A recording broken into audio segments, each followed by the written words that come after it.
Teen detransitioners are telling their stories on YouTube.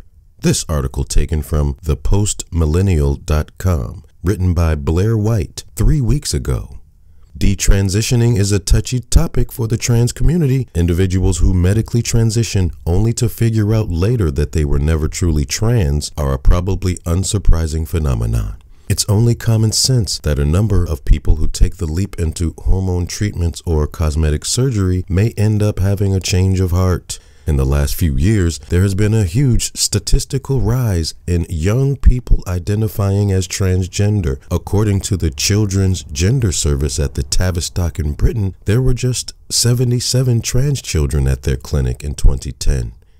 By 2019, there were 2,950 patients, with 3,000 more on the waiting list to be treated. Many young adults are turning to vlogging their detransition experiences and stories on YouTube.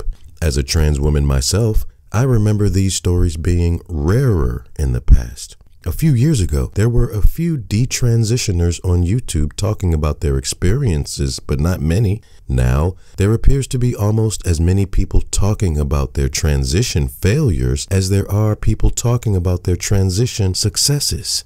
What's the explanation for this? I have a few theories. The first being the overdiagnosis of mental disorders in children today.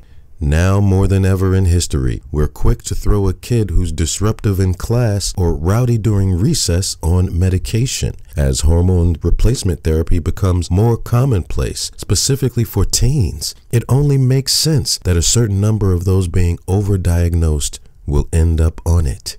Many of the teen detransitioners on YouTube cite falling into trans activist circles online as a contribution to the mistake they made. This brings me to my next theory, which is that transgenderism has become a fad for some. What used to be a medical issue that a small but very real segment of the population sought help for has now become politicized and popularized to the point where you're not truly woke unless you have some sort of alternative gender identity.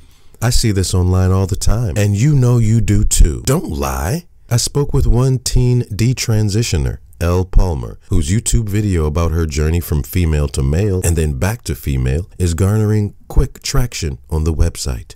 Our interview is fascinating, and she corroborates my above theories as to why this is happening more frequently. My puberty was medicalized, states Elle. From a young age, I dealt with mental health problems that ultimately put me on a path of trying to fix myself, to figure out what was wrong with me. She goes on to cite the deepening of her voice and growth of facial hair as huge regrets as a result of taking testosterone.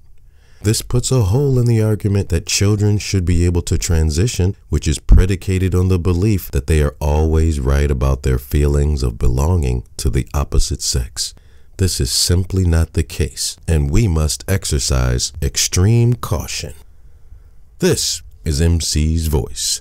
Thank you all for listening, and make sure you subscribe.